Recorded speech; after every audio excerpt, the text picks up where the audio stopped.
네, 서로교회 김상동 목사입니다. 이렇게 뜨거운 환영을 받으니까 너무 감사하고요. 또 이렇게 올라오면서 이렇게 몇 분 인사했는데 좀 그래도 아는 분이 굉장히 많구나. 되게 반가웠습니다. 저희가 5월 19일 파송 예배 이후에 한 6개월째 됐죠. 그렇죠? 거의 1년 넘은 것 같지 않습니까? 저희가 이제 5월 19일 파송 예배가 있고 6월 달에 좀 장례가 있었습니다. 그 장례 때 다른 네트워크교회 양평교회 목장님을 만났었는데 만나서 얘기할 때 우리 한 3개월 지난 것 같다고 얘기를 했던 것 같아요. 1개월 지났지만 그건 저희가 이제 새로운 지역에서 교회를 세우고 또 공동체를 세우면서 그 매주 전 모든 목자님들과 성도들이 하늘 가족들이 정말 열심히 했기 때문에 그 한 달이 3개월이 됐다는 느낌이었던 것 같아요. 또 그 이후에 이런 시간이 지나서 6개월이 되면서 각 교회 공동체가 든든히 서가고 또 여름수련을 지나면서 우리가 정말 새로운 공동체를 세웠구나 이런 기쁨들을 맛봤던 것 같습니다. 그래서 6개월이 되면서 이렇게 좀 각 교회가 세워져간 모습들을 같이 둘러보면서 서로 격려하고 또 그때 있었던 각 교회에서 어떻게 교회들의 변화들이 있었는지 그걸 나누고 하는 것이 참 좋겠다. 그리고 저도 지난주 양평교회 갔었지만 또 그곳에 가서 이 형제들이 또 어떻게 성장하고 있는지, 어떻게 분투하고 있는지, 어떻게 공동체를 이루고 있는지를 보는 것이 참 좋겠다는 마음이 들었습니다. 그래서 우리가 이 네트워크를 통해서 우리가 형제됨을 또 나누고 각 지역에서 하나님 나라가 어떻게 일어나가는지를 이렇게 보는 것이 참 감사한 시간이 될 것 같습니다. 잠깐 우리 기도하고 말씀 나누겠습니다. 하나님 감사합니다. 너들목 동행교회 주님께서 주의 부르심을 받으신 이 하늘 가족 한 분 한 분들이 이곳에 모여서 공동체를 이루고 주님 앞에 예배드리며 이렇게 6개월이 지났습니다. 하나님 이곳에 와서 함께 예배드리며 주님께서 행하셨던 것들을 함께 바라보고 또 찬양하기를 원합니다. 주님 오늘 모든 예배 가운데 주님 함께 해주셔서 또 성령께서 우리 인도해 주셔서 또 전하는 자나 듣는 자 모두에게 주님께서 말씀해 주시기를 원합니다.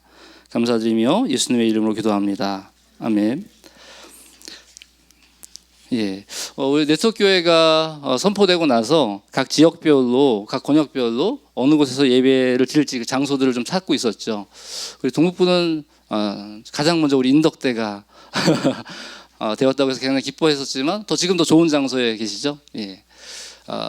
서부 권역은 이제 처음에 그 상암 지역을 생각했던 것 같아요. 상암 지역이 교통이 요지라서 그러면서 또 이제 홍대도 얘기가 나왔어요. 홍대도 괜찮을 것 같다.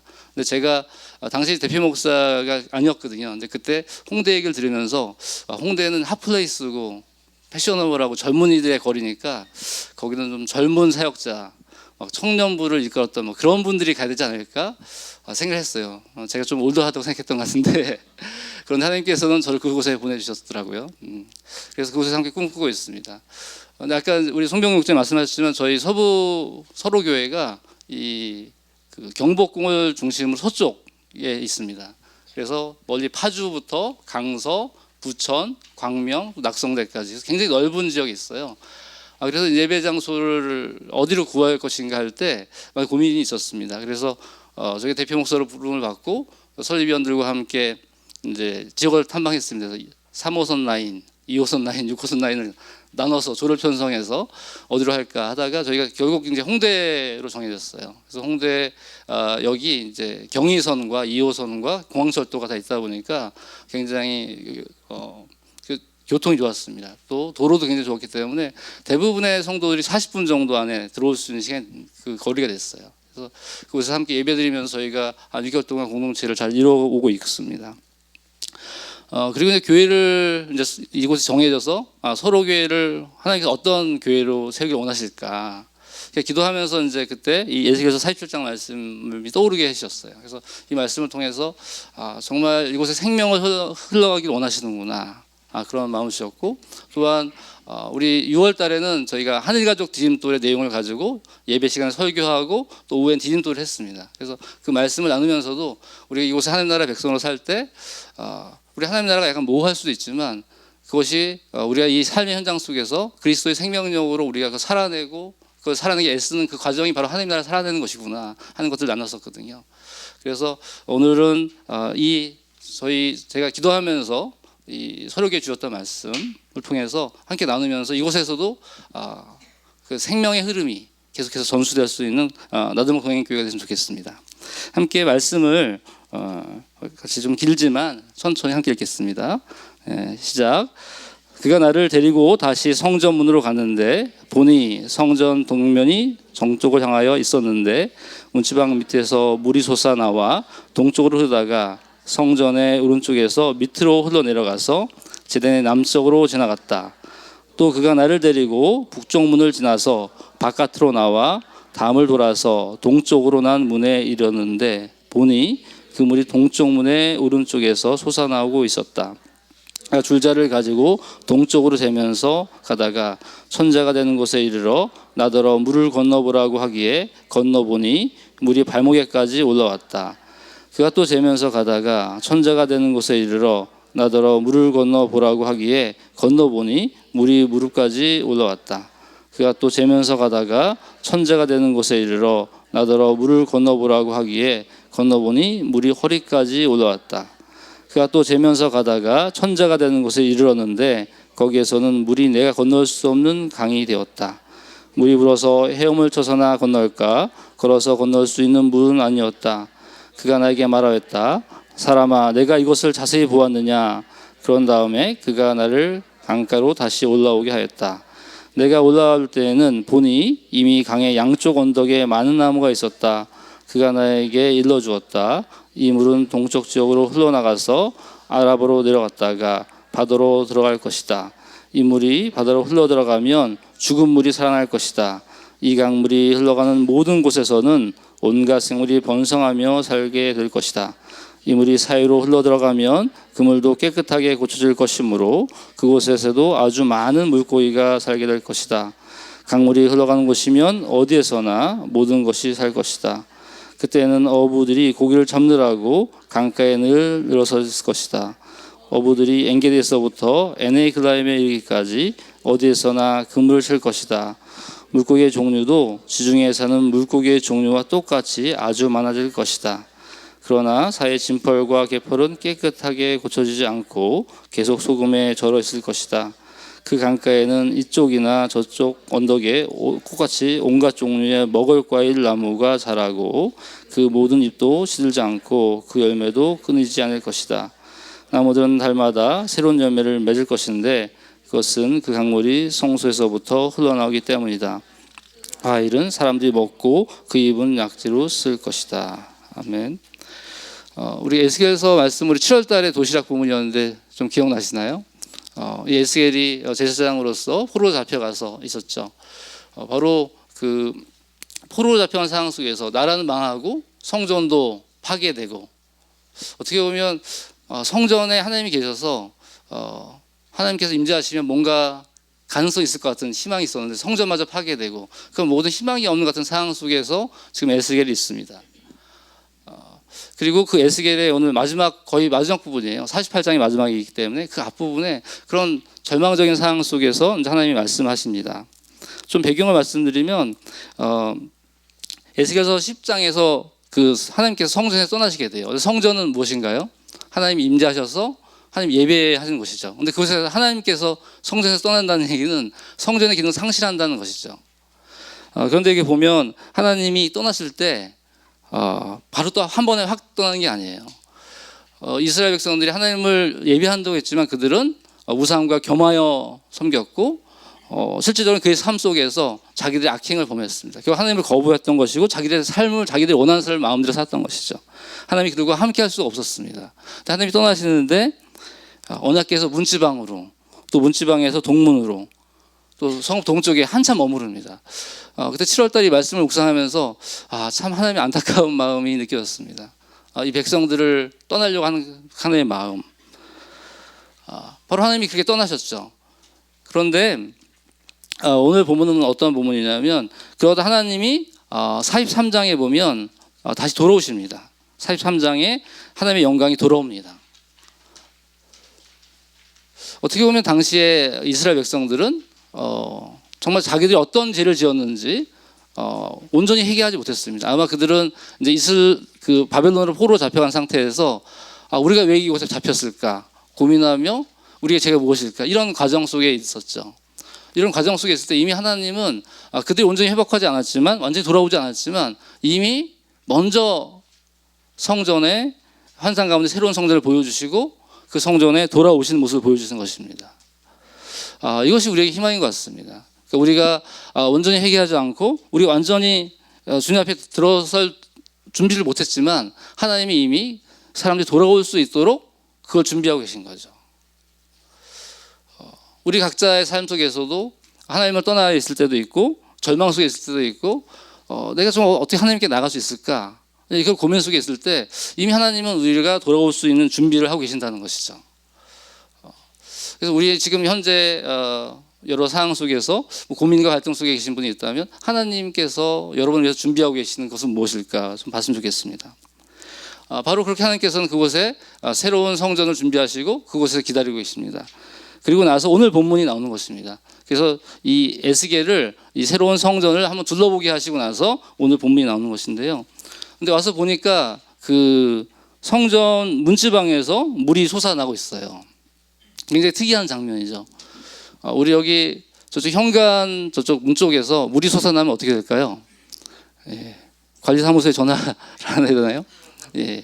물이 솟아난다는 건 굉장히 특이한 상황인 건데 여기 보면 그 히브리어를 보면 그분이 히네라는 단어인데 보니, 보라 이런 거 놀람의 표시인 거예요. 왜냐하면 성전에서 물이 솟아나오니까 놀라서 물이 솟아나오네 하는 것입니다. 그리고 이 물이 솟으며 나온다는 표현은 이제 히브리에서 보면 졸졸졸 물이 나온다, 약간 의성어로 표현이 돼 있어요. 그래서 제가 이제 설교 안에 졸졸 흐르는 물 이렇게 표현했는데 그 물이 졸졸 컬컬 나오는 것도 아니고 그냥 졸졸졸 나오고 있는 거예요. 그 졸졸 나오는 물을 따라가 보니까 나중에 그것이 점점점 커져서 사해까지 가면서 큰 강물이 되는 과정입니다. 근데 이 성전에서 이 성전 문지방에서 물이 이렇게 졸졸졸졸 나온다는 건 무슨 뜻일까요? 그것을 성경을 통해서 한번 알아보려고 하는데요. 바로 예레미야 2장 13절 말씀입니다. 함께 같이 읽겠습니다. 시작. 참으로 나의 백성이 두 가지 아직을 저질렀다. 하나는 생수의 근원이 나를 버리는 것이고 또 하나는 전혀 물이 고이지 않는 물이 새는 웅덩이를 파서 그것을 샘으로 삼은 것이다. 바로 하나님이 생수의 근원, 생명의 근원이시라고 하는 것이죠. 생수의 근원이고 생명의 근원이신 하나님인데 바로 성전을 하나님이 떠나셨던 것이죠. 이스라엘 백성들이 생명의 근원인 하나님을 버리고 자기들이 원하는 것들을 취했던 것이죠. 그런 악을 행했었는데 하나님께서 그곳에 다시 임재하시니까, 하나님이 성전에 다시 오시니까 거기부터 생명이 흘러간다고 하는 것입니다. 바로 생명이 흘러갈 때 우리들은 기쁨을 볼 수 있습니다. 이 에스겔이 보니 물이 졸졸 나고 있네 할 때 그 기쁨, 새로운 생명을 보는 것이죠. 그는 성전도 파괴되고 나라도 망한 상황 속에서 절망 속에서 성전 하나님이 오셨고 이제 그곳에 생명이 오는 것을 보면서 기뻐하고 있습니다. 우리가 생명을 맛볼 때 기쁨이 언제가 있을까요? 가장 먼저 생각났던 거는 우리 그 아이입니다. 생명이 탄생한 아이. 그 아이를 보면 그 아이가 정말 꼬물꼬물 움직이는 그 손놀림이나 그 모양을 보면서 참 어떻게 이런 아이가 태어났을까, 너무 예쁘다 하는 거죠. 그 생명이 가지고 있는 기쁨인 것입니다. 원래 존재하지 않았는데 생명체가 태어난 것이죠. 우리는 생명을 창조할 수 없습니다. 생명은 하나님께서 창조하시고 생명의 근원은 하나님이신 거죠. 저희는 그 생명의 통로가 되는 것이죠. 어떤 사람이 만나서 사랑을 하게 되면 그 안에 생명의 결정체인, 사랑의 결정체인 생명이 태어나는 것이죠. 바로 우리는 그 과정을 통해서 생명이 태어난 기쁨을 맛봅니다. 서로 진정한 관계 안에서 생명이 태어난 기쁨을 맛보는 것이죠. 그것이 하나님이 우리에게 보여주는 어떤 사인인 것 같아요. 바로 하나님과의 깊은 임재 속에 하나님과 관계에 있을 때 우리는 그 안에서 생명을 맛볼 수 있다는 것입니다. 우리가 이 과정들, 나는 생명의 근원이지 않지만 우리는 생명의 통로가 되는, 생명을 전수하는 것을 우리 삶 속에서 보고 있지 않습니까? 근데 그것이 바로 하나님께서는 그런 생명의 기쁨들이 계속 있기를 원하시는 것이죠. 근데 이런 에스겔서 예언이 어떻게 성취되었냐면 그 요한복음 7장에 성취되었습니다. 한번 그 말씀을 함께 읽겠습니다. 시작. 명절의 가장 중요한 날인 마지막 날에 예수께서 일어나셔서 큰 소리로 말씀하셨다. 목마른 사람은 다 나에게로 와서 마셔라. 나를 믿는 사람은 성경이 말한 바와 같이 그의 배에서 생수가 강물처럼 흘러나올 것이다. 이것은 예수를 믿은 사람이 받게 될 성령을 가리켜서 하신 말씀이다. 예수께서 아직 영광을 받지 않으셨으므로 성령이 아직 사람들에게 오시지 않았다. 여기 보면 명절은 어떤 명절인가요? 이 명절은 초막절입니다. 초막절의 명절인데 이 초막절 축하의식의 마지막 부분에 제사장들이 다 모여서 그 제단에 물과 포도주를 붓습니다. 그러면서 기도를 하는 거죠. 그러면서 기도를 할 때 어떤 기도를 하게 되냐면 그 비를 내려달라고 기도를 해요. 마지막에. 그래서 결국에는 이 물, 생명이 넘치는 나라가 될 수 있도록 기도를 하는 것이죠. 그런데 이런 상황 속에서 예수님께서 목마른 사람은 다 내게로 와서 마셔라 라고 하는 거죠. 그렇게 그들이 그런 행위를 하고 있지만 정말 그들 안에 있는 그 갈증은 해결되지 않는다고 하는 것입니다. 여기서 그 배라고 하는 그의 배에서라는 표현은 가장 깊은 곳으로부터 그의 내부로부터라는 뜻이 있습니다. 우리 유대인들은 어떤 감각이나 그런 정서들이 어떤 심장의 장기에 있다고 봤거든요. 그 배의 가장 깊은 내면에 그곳으로부터 새로운 생명이 시작될 수 있다고 하는 것입니다. 바로 이 성경의 이름과 같이라고 하는 말은 이 에스겔서 말씀 또 스가랴 말씀들의 예언의 성취를 얘기하고 있는 것인데요. 바로 예수를 믿는 사람들이 바로 성령을 받는다는 것입니다. 근데 영광을 받지 않으셨으므로라는 뜻은 아직 예수님 십자가에 고난을 지나지 않으셨다는 것이에요. 그래서 그 이후에 우리가 아시는 것처럼 사도행전 2장에서 그 오순절 강림을 통해서 그 성령이 공급되게 됩니다. 성령을 받게 되는 것이죠. 바로 우리는 이 예수를 믿을 때 그 성령의 공급을 받을 수 있다는 것입니다. 그런데 여기 보면 이제 목마른 사람은 다 와서 마셔라 이렇게 하고 있어요. 목마른 사람. 그러니까 내가 목이 마른 사람, 내가 목이 마르다는 것을 자각하고 정말 내가 목이 마른 것을 해결하기를 원하는 사람들은 와서 마시라 하는 것입니다. 여러분은 목이 마르신가요? 정말 내 존재가 나라는 내 인생이 정말 그 목마름을 해결함을 여러분이 경험하고 계신가요? 어떻게 보면 이제 찾는 이들이 처음에 그런 사람인 것 같습니다. 세상의 삶 속에서 정말 이 세상의 삶으로부터 그 목마름 때문에 그 갈증을 해소하기 위해서 찾게 되는 것이죠. 제가 생각났던 어떤 한 그 세례자가 기억났습니다. 그분 세례교육을 받으면서 얘기할 때 풍삼초서 하면서 책을 읽으면서 밤새도록 그 책을 읽으면서 내 인생에 코페르니쿠스적인 변혁이 일어났다. 정말 인생에 하나님께 속한 것이구나 하는 것을 발견하고 세계를 받았습니다.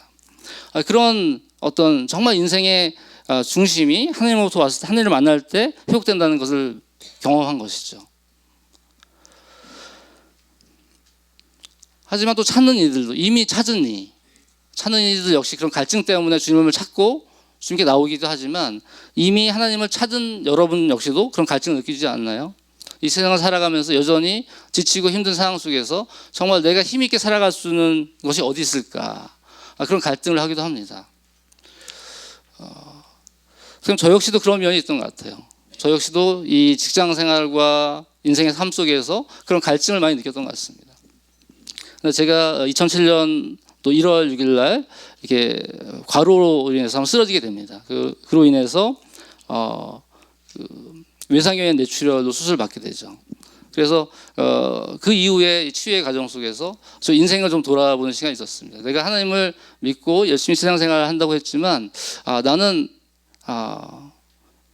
사람들이 가는 길을 따라가면서 그 안에서 그 틀 안에서 내가 예수님을 믿으려고 했었구나.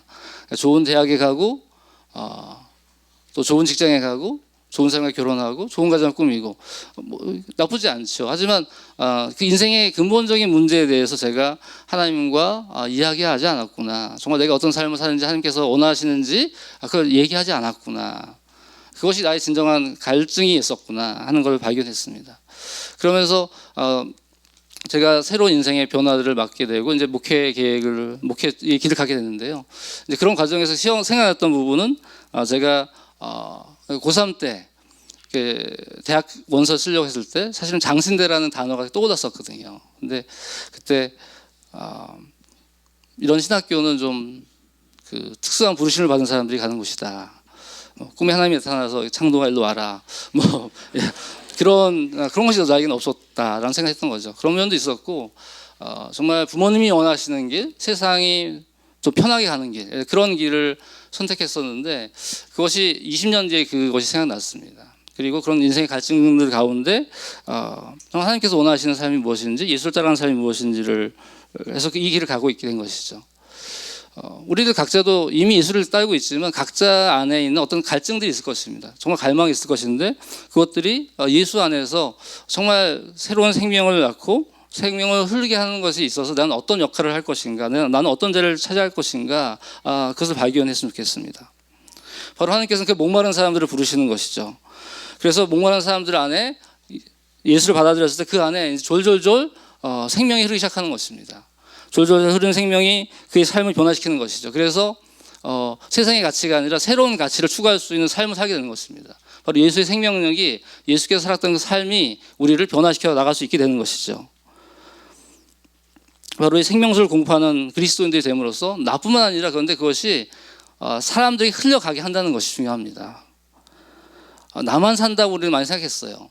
주로 같이 지난번에 말씀을 나누면서 이 요한복음 7장 말씀을 통해서 성령이 나한테 오시는 것이구나, 내가 그걸 다 누리는 것이구나 생각했는데, 에스겔서 47장 말씀을 보면 이 물이 계속 흘러갑니다. 그래서 흘러가는 걸 통해서 결국 하나님께서 사람을 살리기를 원하시는구나 하는 걸 발견하게 되는 것이죠. 그리고 그것이 공동체적으로 표현한 것이 이제 고린도서 3장 16절입니다. 3장 16절에 보면 여러분은 하나님의 성전이며 하나님의 성령이 여러분 안에 거하시는 것을 알지 못합니까? 바로 한 개인에 있어서도 그렇게 성령이 임재함으로써 그 안에 생수의 강이 흐르기 시작하는 것처럼, 근데 공동체 안에서 그렇게 함께 공동체를 통해서 그 생명의 강이 흘러간다고 하는 것입니다. 바로 그것이 어떻게 보면 우리 가정교회에서 또 우리 너드목 동행교회에서 그 생명이 흘러가고 있는 것이죠. 그 생명을 누리고 있는 것이죠. 근데 저는 이 말씀을 보면서 또 그런 생각했습니다. 요한복음 7장 말씀을 보면 이제 생수의 강이 흐른다 그랬을 때 우리는 성령이 임재하고 생수의 강이 흐르면 뭔가 물이 콸콸콸콸 쏟아질 것 같은, 한 번에 큰 변화가 일어날 것 같은 그런 생각들을 하잖아요. 왜 요한복음 7장 말씀에 생수의 강이 흐른다고 했는데 나한테는 변화가 없지? 그러니까 요한복음 7장을 이 에스겔서 47장에서 굉장히 잘 설명하는 것 같아요. 성령이 임했을 때 졸졸졸 흐르기 시작한다는 거죠. 처음에 크지 않게 졸졸졸 흐르기 시작하는 것입니다. 그런데 그 과정을 따라가서 보니까 발목까지 오고 무릎까지 가고 허리까지 가는 그 과정들을 보게 되는 것이죠. 우리가 하나님을 알아가게 될 때 그 하나님이 보이시는 만큼, 우리에게 보여주시는 만큼 우리가 알게 되는 것 같아요. 그만큼 보여주는 만큼만 알고 주님을 따라갔을 때 그 다음 걸 또 보여주게 되죠. 처음부터 에스겔이 갈 때 강이 나올 줄 알았을까요? 이 물이 허리까지 갈 줄 알았을까요? 그냥 하나님의 인도하심을 따라서 한 걸음 한 걸음 가면서 그 깊어져 가는 것을 보고 있습니다. 근데 그 과정 속에 있을 때 천사가 질문합니다. 사람아, 내가 이것을 자세히 보았느냐? 사람아, 내가 이것을 자세히 보았느냐? 이걸 통해서 이제 자기를 돌아볼 수 있는 거죠. 그냥 하나님을 따라가는 것이 아니라 내가 이거 자세히 보았느냐? 그 질문을 통해서 내가 어떻게 지금 따라가고 있는지를 보기를 원하시는 것입니다. 여러분이 하나님을 따라가면서 우리 일상의 삶 속에서 내 안에 성령께서 어떻게 임재하시고 어떻게 졸졸졸 흘러가고 있는지를 보고 계신가요? 계속해서 오랜 전통을 통해서 영적인 성찰을 할 수 있도록 얘기하고 있습니다. 보통 자기 전에 하루를 돌아보면서 내 아침부터 지금 자기를 잘 때까지 하나님께서 나에게 어떻게 역사하셨는지, 하나님께서 나에게 어떻게 개입하셨는지 그런 삶을 돌아봅니다. 또 한편으로는 내 감정적인 요소에서 내 안에 어떤 악한 요소들이나 악한 감정들의 요소나 이런 분노라든지 이런 건 없었는지, 이런 걸 돌아보면서 성령께서 나에게 어떻게 역사하시는지를 돌아보게 되는 것이죠. 한 분이 그런 얘기를 하더라고요. 이렇게 네트워크 교회를 하고 준비하는 과정 속에서 사람들을 섬기고 굉장히 열심히 했는데 그 당사자가 너무 이렇게 냉담한 반응을 보였을 때 속에서 분노가 났다는 거죠. 난 굉장히 열심히 하는데 이 사람은 이렇게 반응을 보이지 않을까. 그런데 그 부분을 이분이 자면서 기도하면서 느꼈던 것은 나는 그 냉담하게 나의 열심에 대해서 냉담하게 반응을 보인 사람에게 이렇게 분노를 했는데, 하나님은 나를 계속해서 나에게 다가오시고 나에게 말씀하시고 나의 길을 열어주시는데 내가 냉담하게 반응했을 때 하나님 어떠셨을까? 하나님 여전히 나를 새로운 길로 이끌어 가시고 인도하시는구나 하는 것을 발견하면서 다시 한번 자신의 마음을 돌이켰다고 하는 것이죠. 지금 저희 서로에서 헌신가족 디딤돌을 진행하고 있는데 이제 다음 주가 마지막입니다. 근데 어제 삶을 나누면서 한 그 자매가 그런 얘기를 하더라고요. 자기가 어떤 일이 발생하면 먼저 인간적인 생각을 한대요. 어떤 분노가 있거나 마음의 불편함이 있거나, 그런데 기도를 하다 보면 그 마음이 바뀐다는 것을 발견했다는 것이에요. 내가 이렇게 반응하는구나. 어떤 사건이 발생하면 내 마음에 인간적인 반응을 먼저 보였다가 기도를 하니까 마음이 바뀌는구나. 그러면서 했던 고백이 어떤 직장 가운데 굉장히 자기를 어렵게 하는 사람이 있었대요. 갈등의 요소들이 발생했는데 그냥 반응하지 않고 기도를 했죠. 기도하는 가운데 선물이라는 단어가 떠올랐답니다. 그래서 그에게 맞는 책을 선물함으로써 관계들이 또 회복되고 그걸 넘어설 수 있는 계기가 됐다고 하는 것이죠. 바로 우리가 하나님을 따라갈 때 내 안에 성령께서 어떻게 졸졸졸 흘러가고 있는지 자세히 볼 필요가 있다고 하는 것입니다. 우리가 개인적으로도 이렇게 자기 삶을 성찰하면서 우리가 어떻게 하나님 인도하심을 받는지를 보는 것처럼 우리 공동체적으로도 그것이 필요한 것 같습니다. 우리 나들목 동행교회 또 서로교회가 시작될 때 네트워크교회로 시작될 때 그 처음은 참 졸졸졸 흐르는 것 같이 좀 작았습니다. 여러분 어떠셨나요? 저는 이렇게 이런 돌아봄, 저희 공동체를 세워가는 돌아봄을 통해서 할 때 생각난 것이 있습니다. 뭐냐면 이제 저 이번에 전가족 헌신 예배 때 저희 4월달에 같이 예배 드렸잖아요. 4월달에 예배 드리면서 김영국 목사님이 설교를 하시는데 그때 느꼈던 생각은 지금까지 들었던 설교 중에 가장 강력한 설교다. 어떻게 저렇게 강력하게 설교하실 수 있을까? 그리고 이제 그 말씀을 갖고 기도하면서 많은 눈물이 났습니다. 그러면서 그 설교를 들으면서 저에게 이런 질문이 생겼어요. 저게 강력한 설교로 이끌어가고 계신데 나는 어떻게 우리 서로교회를 이끌어갈 수 있을까? 그런 두려움이 있더라고요. 나는 어떻게 그렇게 나는 강력한 리더십보다는 다른 리더십일 텐데.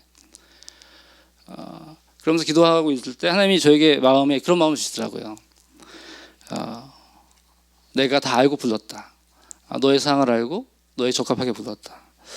그 말씀을 마음에 감동을 주셨습니다. 그러면서 굉장히 그 말씀이 저에게 큰 위로가 됐어요. 하나님이 알고 부르셨구나. 저의 부족함과 연약함이 있지만 나를 알고 서로교회 대표 목사를 부르셨구나. 그러면서 제가 아까 직장을 그만두고 지금까지 딱 10년째인데 올해가 그 10년 동안의 여정이 쭉 생각나더라고요. 그 여정 동안 하나님께서 나를 돌보시고 나를 세우시고 준비시켰던 과정들이 생각났습니다. 그래서 정말 많은 눈물과 기도가 있었는데요. 그렇구나. 하나님께서 우리를 각자의 상황을 알고 나뿐만 아니라 우리 각자의 상황을 다 알고 그 상황을 부르셨구나. 우리 상황에 맞게 이걸 이끌어 가시겠구나 하는 마음을 주셨습니다.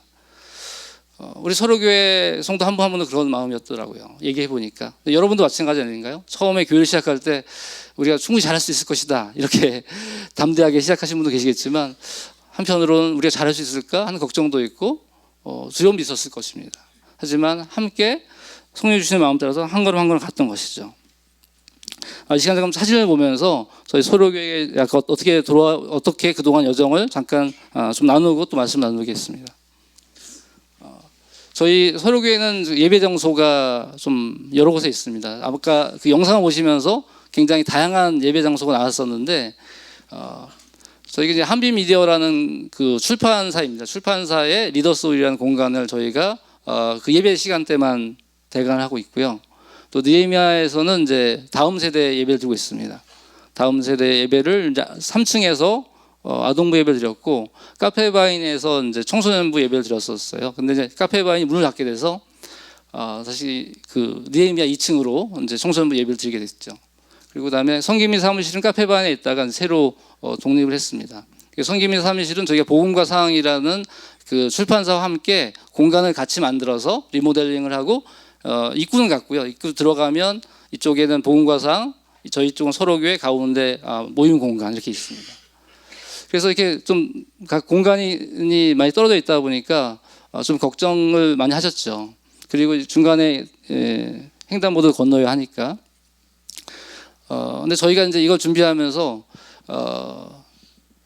이 거리를 재해 보니까 우리 나들목 그 교회 대강고등학교 안에 캠퍼스 안에 거리 안에 다 들더라고요. 그러니까 만약에 우리 생활관으로부터 예능관, 뭐 생활관으로부터 어린이집 그 정도의 거리 안에 들어갑니다. 그래서 5분 내로 다 들어갈 수 있는 거리이고요. 그래서 저희들이 이곳에서 같이 예배하면서 생활하고 있고, 저희가 한 자매가 저희 가정교회 기도할 때 그런 기도를 했습니다. 저희가 이렇게 공간이 떨어져 있어서 불편함도 있지만 이 거리를 오가면서 그곳에 지나다니는 사람들을 품게 주옵소서. 그렇게 기도를 할 때 좀 우리 같이 기도를 듣는 모든 분들이 함께 기뻐했던 것이 기억납니다. 다음 사진 보여주시겠어요? 그러다 보니까 저희 공간이 많고 그 공간을 매주 세팅을 해야 돼요. 매주 세팅을 해야 돼서 저희가 6월달이 시작되면서 이제 가정교회 2개 가정교회가 조가 돼서 3주간 봉사하자 그렇게 정했습니다. 그래서 그 전까지는 목자님들이 먼저 주차 봉사도 하고 섬기셨는데, 그래서 첫 번째 주에는 이제 돌보미는 이제 다음 세대 돌보미를 합니다. 저희는 다음 세대 예배를 10시부터 먼저 드려요. 10시부터 먼저 드리고 11시 예배 드립니다. 그래서 다음 세대 교사들이 11시 예배에 참여할 수 있도록 하고, 그 시간에는 이제 가정교회 2개 가정교회가 나눠서 다음 세대를 돌봅니다. 2주차 때는 주차와 판매. 아까 이제 뭐 주차 봉사하는 사진들이 좀 있었죠. 주차이고 판매는 이제 도시락 판매와 식권 판매. 저희는 식사를 이제 근처에 그 뷔페집 2군데를 빌려서 그곳에 계약을 해서 하고 있습니다. 그리고 그 다음에 마지막에 세팅과 뒷정리.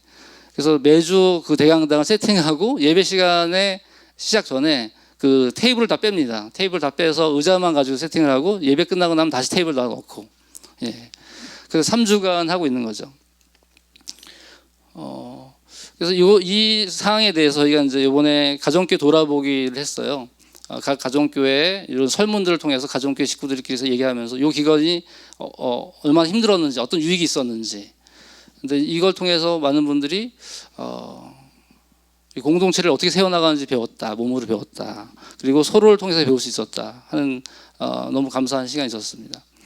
그 저희 가정교회 한 자매가 이제 약간 떠밀렸다기보다 자기는 신청서를 안 썼는데 다른 사람이 신청서를 써줘서 저희 가정교회 들어온 자매가 있어요.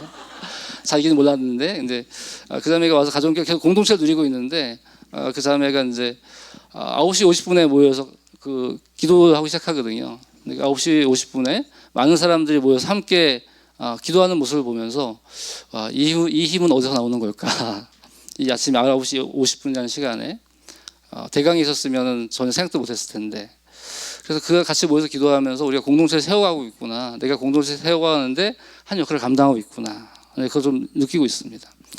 하지만 좀 지금 이번 평가 기간과 돌아봄의 기간을 통해서 이 부분이 좀 내년에 어떻게 할지 좀 얘기하고 있어요. 만약에 3주가 아니라 뭐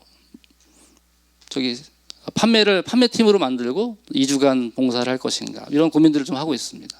다음 사진 한번 보여주시겠습니까? 이건 다음 세대 돌보는 장면인데요. 이제 예배 시간, 지금 저 설교 지금 예배 시간이죠. 11시 예배 중인데 가정교회 식구들이 이제 영유아부 아이들을 돌보고 있습니다. 그리고 지금 여기도 마찬가지지만 다음 세대 사역자 한 명밖에 없기 때문에 이제 영유아부와 아동부, 청소년부 선생님들이 돌아가면서 설교를 좀 하고 있어요. 그래서 우리 영유아부 이제 그 팀장이었던 분이 설교 준비를 열심히 하고 있으니까 우리 그 아이가 엄마가 전도사님이야? 이렇게 물어봤다 합니다. 그러니까 굉장히 처음에 설교를 준비하고 하는 게 어려웠지만 이런 과정들을 통해서 함께 공동체를 세워가고 그 안에서 말씀을 가지고 씨름하고 하는 부분들을 선생님들이 배워가고 있고요. 또 그 다음 세대 돌봄을 하면서 이제 아이와 엄마들이 매칭됐다고 하더라고요. 아이와 부모가 매칭되고 아이 이름도 알게 되고 이런 과정들을 통해서 다음 세대도 서로의 공동체다. 이제 그러한 저희들이 모토를 가지고 함께 해가고 있는데요. 이 부분 역시도 지금 돌아보고 있습니다. 계속 이렇게 할 수 있을까? 약간의 좀 찾는 이 부모들 같은 경우는 10시까지 못 오는 경우들이 있고, 또 다음 세대 교사들이 가끔씩 남아서 챙겨주다 보니까 예배를 나중에 영상으로 봐야 되는 케이스도 있습니다. 그런 고민들을 하면서 이 과정을 가고 있습니다. 다음 보시겠어요? 이건 이제 입금이 예배입니다. 저희 이제 언약가족 예배에서 입금이 예배로 좀 확대를 했어요. 그것은 무엇이냐면 이제 결국 그 언약가족들은 하나님 나라 복음의 전수자인데 다음 세대 교사들도 결국 다음 세대에게 복음을 전수하는 선생님들이잖아요. 그래서 입금이는 언약가족을 포함해서 그 외에 복음을 전수하고 있는 풍삼초 첫 입금이를 하거나 다음 세대 입금이를 하는 다음 세대 선생님들을 포함해서 저희들이 입금 예배를 드리고 있습니다. 이 부분 역시도 이거 지난번에 저희 토요일날 예배 드리니까 토요일날 못 오시는 분들도 있고 직장에 가야 되다 보니까 저희가 주일날 예배 드렸을 때 좀 많은 분이 참석해서 했던 시간이고요. 이 형제는 이제 아동부 선생님입니다. 근데 언약가족은 아니고 입금이로서 아이들에게 어떻게 복음을 전하고 있는지 그 사항을 나누고 기도 제목을 나눴던 그런 시간입니다. 그래서 저희가 이런 변화들 속에서 어떻게 저희 공동체가 꿈꾸고 했던 부분들이 또 구체화될 수 있을지 이런 여러 가지 시도를 하고 있습니다. 저도 오늘 아침에 와서 예배 드리면서 다음 사진은 없죠? 예. 우리 같이 이덕주 목사님 앞에 찬양 율동도 하시면서 하는 거 보면서 너무 좋더라고요. 이런 방법도 가능하겠구나. 그러니까 각 교회별로 독특한 각 그 공동체가 우리 공동체에 맞는 예배 방식, 다음 세대를 어떻게 돌볼 것인가 하는 고민들, 그게 중요한 것 같습니다. 동일한 모습은 아니지만 양평교회는 또 다른 모습이죠. 각 교회별로 다음 세대를 우리 공동체는 어떻게 돌볼 수 있을 것인가, 그걸 함께 씨름하고 기도하면서 만들어가는 과정이 굉장히 소중하다고 생각됩니다. 이 과정들을 통해서 점점 우리 어떤 생명이 전달되고 있는 것이죠. 우리 삶이 전달되고 있는 것이죠. 근데 이 물이 아까 말씀으로 좀 들어가면 이 졸졸 흐르는 물의 목적지는 어디인가요? 바로 사해입니다. 결국 사해까지 흘러가서 가장 낮은 곳으로 흘러가죠. 이 물은 높은 곳으로 흘러갈 수가 없습니다. 계속해서 낮은 곳으로 생명이 필요한 곳으로 흘러가서 사해로 흘러 들어갑니다. 그리고 사해로 흘러 들어가서 그 사해 죽은 물을 깨끗하게 바꿔주는 그 일을 하는 것이죠. 나들목 공동체가 이렇게 네트워크를 갈 수 있었던 것 중에 중요한 부분 중에 하나는 바로 우리가 하나님 나라 복음을 전수할 수 있는 공동체가 됐다는 것이죠. 그리고 하나님 나라 복음을 전수할 수 있는 공동체가 됐다고 하는 것은 바로 우리 언약가족들이 풍삼초스로 사람들을 변화시키기 시작했다는 것입니다. 우리가 복음을 전할 때 복음을 전하는 것이 단순 지식을 전하는 것이 아니라 우리 삶을 나누라고 하잖아요. 바로 우리 삶을 나누는 것이 바로 생명을 나누는 것이구나 하는 것이죠. 영어로 보면 라이프가 삶도 되고 생명도 다 됩니다. 그걸 보면서 그렇구나, 우리가 복음을 전한다고 하는 것이 결국 예수 그리스도로 인해서 우리가 변화된 삶, 하나님의 복음을 듣고 변화되려고 애쓰고 있는 삶, 그 삶의 과정들을 전하는 것이 바로 복음을 전수하는 것이구나. 그래서 점점 그 과정을 통해서 사회를 깨끗한 물로 바꿔가는 것처럼 이 가운데 죄로 인해서 자기중심적인 태도 속에 그냥 그쪽에 살아가고 있는 사람들에게 정말 생명이 무엇인지를 우리 삶으로서 보여주어야 되는 것이구나 하는 것이죠. 우리들 역시도 그리스도를 알고 있지만 우리 안에 많은 어떤 스트러글이 있습니다. 어떤 분은 영성의 주제, 영성을 이렇게 정의했더라고요. 하나님을 향한 몸부림이다. 예. 우리가 예수님을 따라가려고 했을 때 그거 쉽게 일어나지가 않죠. 예수를 따라가기 위한 정말 이곳에 동북부 지역에 와서 교회를 세우시면서 하는 그 몸부림들, 그 과정들을 통해서 우리의 삶이 바뀌고 그 삶이 그리스도의 생명으로 변화되는 과정, 그것이 있을 때 우리가 사람들에게 복음을 전할 수 있고 그것이 흘러갈 수 있게 된다고 하는 것입니다. 제가 신대원 때 그 3학년 때인가 임용수 목사님이라는 분이 이제 강의를 하러 오셨습니다.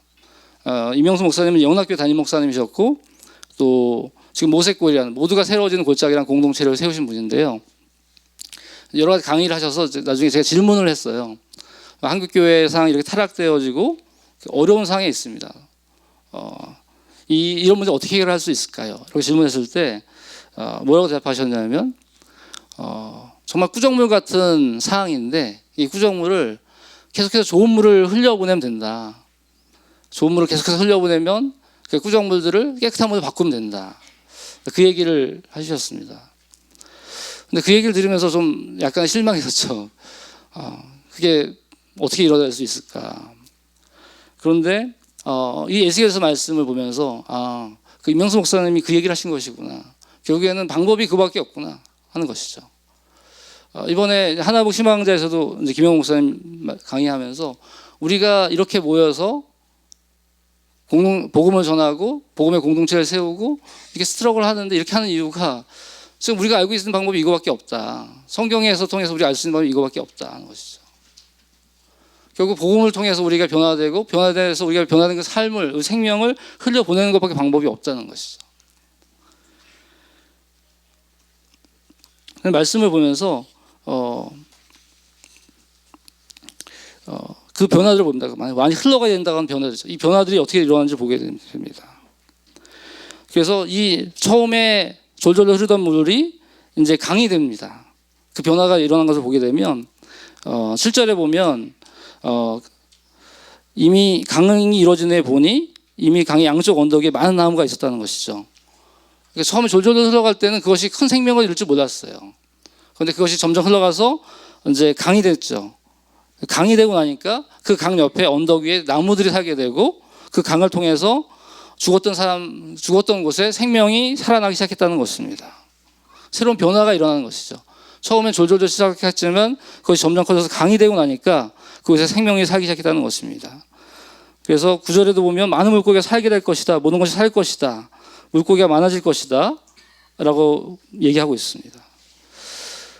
바로 그렇게 생명이 흘러가는 곳에는 이제 변화가 일어나기 시작하는 것이죠. 처음에는 변화가 잘 나타나지 않을 수 있지만 계속해서 생명이 흘려보낼 때 그런 변화가 있을 수 있는 것입니다. 그런 변화들을 보게 될 때 정말 그 강이 됐을 때 주변에 일어나는 그 변화가 우리 풍성한 삶이 아닌가. 그 나들목의 우리 중심 가치들을 통해서 일어나는 풍성한 삶의 모습이 생각났습니다. 바로 시편 1편 이전의 말씀을 보면 그 말씀을 통해서 그 묵상하고 살아가는 삶을 통해서 그 풍성한 삶이 나타나는 것을 볼 수가 있는데요. 이런 삶은 우리가 이 말씀으로 양육되고 열매 맺어가는 삶은 바로 우리가 균형 있는 성장을 통해서 우리가 그걸 맺고 있는 게 아닌가 생각됐습니다. 그런 모습들이 우리의 모습도 있겠구나. 그래서 저희 안에서는 지금 하가디에 한 14명 정도의 인원이 이번에 수료를 해서 올해는 한 33명 정도 총 33명의 그 열매들이 있었습니다. 또 지금 헝가리 4명 하면서 함께 내년도에 어떻게 교회를 가정교회를 분가할지를 좀 꿈꾸고 있습니다. 또 오늘 말씀해 보면 그 과일을 먹고 사람들이 치료를 받고 또 약재를 통해서 사람들이 치료받는 모습이 나옵니다. 이것은 바로 이제 안팎의 변혁의 모습들이라 생각할 수 있겠죠. 이곳에도 제가 들으니까 언약 가족들이 어떤 변혁에 관심이 있는지를 서로 이야기하면서 어떤 변혁적인 사역을 할지를 함께 꿈꾸고 있다고 들었습니다. 저희 교회에서는 이제 오늘 그 명수 언니와 함께하는 이태원 탐방에서 이제 우리 청소년들을 함께 이태원에 갔는데요. 그런 어떤 작은 모습들을 실천하고 있습니다. 그리고 저희들이 그 창립 기념 예배를 하면서 우리 지역에 있는 그 단체들을 연계해서 그들을 후원하기 시작했습니다. 그래서 에코팜무라든지 또 러빙핸즈와 같은 또 즐거운 반딧불이 협력했던 그분들과 함께 이제 이번에 이웃과 하는 성탄을 진행하려고 하고 있어요. 그래서 우리가 가지고 있는 생명력들이 이 지역 속에서 좀 어떻게 나타날 수 있을까를 조금씩 보고 있습니다. 그 다음에 10절에 보면 이제 어부들이 고기를 잡는 모습들이 나오는데요. 바로 이 생수의 강을 통해서 살아난 생명체들을 통해서 새로운 진실한 공동체가 형성되는 모습이 보입니다. 바로 그 생명이 흘러갔을 때 그곳에 그 생명을 통해서 그것을 경험한 사람들이 하나의 공동체를 이룰 수 있는 것이죠. 그래서 저희는 이제 찾는 이웃이라는 그 이름을 가지고 좀 새롭게 시도를 하고 있는데요. 우리가 찾는 이가 있지만 찾는 이웃, 그것은 무엇이냐면 우리 지역으로 교회들이 가다 보니까 우리 지역 주변에 있는 찾는 이들을 이웃으로 하자. 우리 이웃을 찾는 일을 삼자는 것입니다. 기존에는 신설동에 교회가 멀다 보니까 그 전도에서 그 사람을 그 신설동까지 데려가기 힘들었는데 좀 더 가까워졌으니까 이제 우리 이웃을 찾는 일을 삼아서 그들을 품자고 하는 것입니다. 그래서 그들을 통해서 우리가 찾는 일을 품고 회심을 경험하고 생명의 공동체를 이루려고 꿈꾸고 있습니다. 근데 아직은 미약한 것 같아요. 저희들이 제가 얘기했던 부분이 있지만 아직 그 공동체에서 찬양을 품기 위해서 구체적인 모습들은 아직 잘 나타나지 않고 있어요. 함께 꿈꾸고 기도하고 있습니다.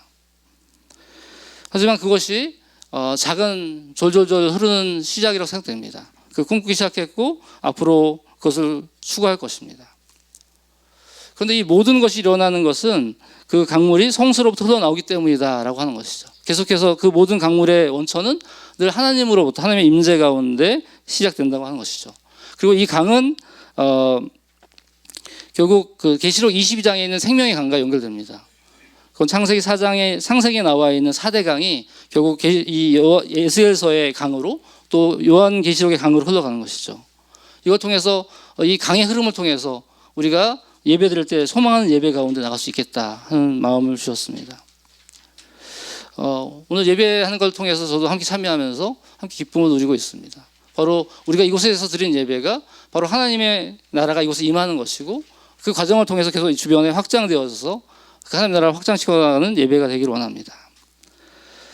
또 제가 이 말씀을 좀 보면서 더 많이 다가갔던 부분은 이 흐르다라는 표현입니다. 흐르다, 흘러내려가다, 흘러가서, 흘러들어가면 이런 말이 1절, 8절, 9절, 12절 계속 반복적으로 나옵니다. 이 생수는 흐르는 물이라는 뜻이 또 있어요. 결국 생수가 된다고 하는 것은 고여있는 물이 아니라 계속 흘러가야 된다고 하는 것입니다. 계속 흘러감으로 인해서 그 흘러가면서 사람들 살 수 있다고 하는 것이죠. 흘러야 된다고 하는 것입니다. 제가 이제 김영호 목사님과 함께 풍삼디를 같이 할 때 김영호 목사님이 굉장히 피곤한 모습으로 이렇게 오시거든요. 그런데 복음을 전하면 막 살아나는 걸 보게 돼요. 그리고 저 역시도 풍삼디 강의를 하면서 이제 그걸 어떻게 가능할까 이런 생각을 해봤는데 그러면서 대화하면서 발견한 것은 무엇이냐면 늘 같은 말을 하는 것 같지만 그것이 그때 내 안에 그 복음의 능력과 성령의 능력이 흘러가고 있을 때 그것이 가능했구나 하는 것입니다. 늘 우리가 복음을 전할 때 그냥 메마르지 않기 위해서는 내 안에 계속 성령의 흐름이 있어야 된다는 거죠.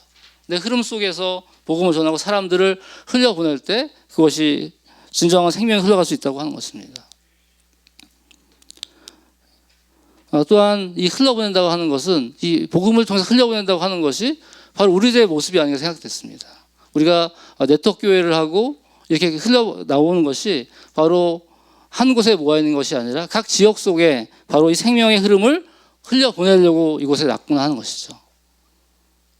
이 동행교회는 동북부 지역에서, 서울교회는 서쪽 지역에서, 꿈꾸는 남쪽 지역에서, 우리 그쪽 지역에서 이 하나님 나라의 복음을 예수님의 생명력을 계속 흘려보내기 위해서 우리는 이곳에 올 수 있었던 것입니다.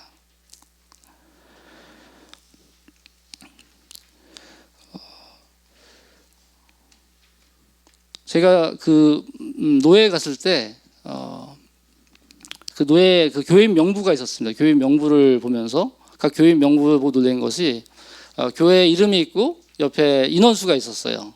근데 교회 이름이 있고 인원수가 있었는데 그 인원수가 뭐 15명, 20명, 12명, 25명, 뭐 100명, 200명대도 있지만 굉장히 많은 개척교회들이 그렇게 적은 수였습니다. 굉장히 많은 개척교회가 적은 수구나 하는 걸 발견했죠. 그러면서 제가 나들목교회 처음 왔을 때 그 들었던 이야기가 생각났어요. 뭐냐면 가정교회를 잘 세우는 것이 한국교회를 세우는 것이다. 그 얘기가 저에게는 잘 납득이 잘 안 됐습니다. 어떻게 가정교회를 잘 세우는 것이 한국교회를 세우는 것일까? 그런데 이 교인 명부를 보면서 정말 와 그렇구나, 가정교회 하나하나가 정말 교회구나 하는 것들이 좀 명확해졌었죠. 그리고 하나가족 디딤돌을 통해서 우리 가정교회 식구가 나누면서 와 정말 우리 가정교회가 교회다라고 하는 것들이 더 명확해졌습니다. 우리가 이번에 교회를 개척하면서 어떤 방식으로 개척을 했나요? 어떻게 분교했나요? 처음에 목자님들이, 헌신가족들이 먼저 어느 지역에 헌신할지 결정했습니다. 그리고 언약가족, 하늘가족이 헌신했죠. 근데 그걸 돌아보니까 바로 우리 교회가 가정교회 연합으로 이루어졌구나 하는 게 더 명확해지더라고요. 처음에 제가 나들목에 왔을 때 교회 구심력과 원심력에 대해서 배우면서 이게 무슨 뜻일까? 왜 가정교회는 원심력이고 연합교회는 구심력인가? 그것이 한 이론이 아닌가 생각했습니다. 그런데 교회를 세워나가면서 각 가정교회 목자님들이 가지고 있는 그 원심력과 연합교회 구심력이 함께 일어나가는 것을 보고 있는데, 바로 이 과정을 통해서 정말 각 가정교회들이 먼저 지역을 선택하고 그 가정교회가 선택한 사람들의 묶음이 교회가 된 것이죠. 나들목 동행교회가 된 것이고, 서로교회가 된 것이고, 꿈꾸는 교회가 된 것이고, 양평교회가 된 것이고, 더불어함께 교회가 된 것입니다. 바로 이 가정교회 하나하나가 정말 교회구나. 이 교회 연합으로서 교회를 또 이룰 수 있는 것이구나. 그리고 이 교회 연합이 전체가 모여서 또 네트워크교회가 될 수 있는 것이구나. 바로 이 가정교회가 안에서 정말 그 안에서 생명을 나누고 그냥 우리가 살아날 수 있고 생명으로 우리가 풍성해질 수 있는 것이 전체 교회로 흘러갈 수 있겠구나. 계속 그 흐름, 우리 개인으로부터 시작된 흐름이 공동체 안에서 더 큰 흐름이 돼서, 큰 생명의 흐름이 되어서 흘러갈 수 있겠구나 하는 소망을 주셨습니다. 아까 이명수 목사님 얘기한 것처럼 지금 한국교회 상황 속에 정말 부자 세습과 세상과 소통하지 못하고 점점 세상에 어떤 걱정거리가 되는 세상, 이런 모습 속에서 바로 이 대속교회를 통해서, 우리 가정교회를 통해서 계속 그 생명의 모습이 정말 생명으로 살아내고 사람들 살리는 그 모습이, 삶이 계속 흘러갈 때 그곳에 정말 어느 순간 그 구정물 같은 것이 바뀌어 나가고 생명을 살리는 물로 바뀌어갈 수 있습니다. 저희가 서로교회가 좀 언덕 위에 있어요. 네, 좀 언덕 위에 있어서 그 언덕에 올라가는데 좀 힘들어하시는 분도 계신데, 거기서 보면 이제 그 홍대 메인 도로가 쫙 보입니다. 메인 도로가 보이죠. 그래서 이 예수께서 40장 말씀을 가지고 기도하면서 저희가 지금 준비하고 있지만 기도하고 있는데, 이 꿈꾸고 있는 모습을 통해서 정말 이곳에 이 메인 도로 쪽으로 어떻게 이 생수의 강을 흘려보낼 수 있을까? 이 생명의 강을 흘려보냄으로써 정말 이렇게 사회와 같은 그 지역 속에 주님의 말씀과 삶이 공급되게 할 수 있을까라는 꿈꾸고 있습니다. 계속해서 흘려보내야겠죠. 우리 나들목 동행교회 이곳에 오셔서 주변에 계속해서 공동체를 세워가시고 많은 분들이 오시는 것 같아요. 보니까 연인대학도 많이 오시고 하늘가족도 많이 되시고, 계속 이 과정들을 통해서 이 지역 속에서, 동북부 지역 속에서 이 나들목 동행교회가 그 생명의 생수의 강을 계속 흘려보내심으로써 이곳에 새로운 변화들을 맛보고 여러분의 변화를 맛보시길 바랍니다. 잠깐 1분간 침묵하겠습니다.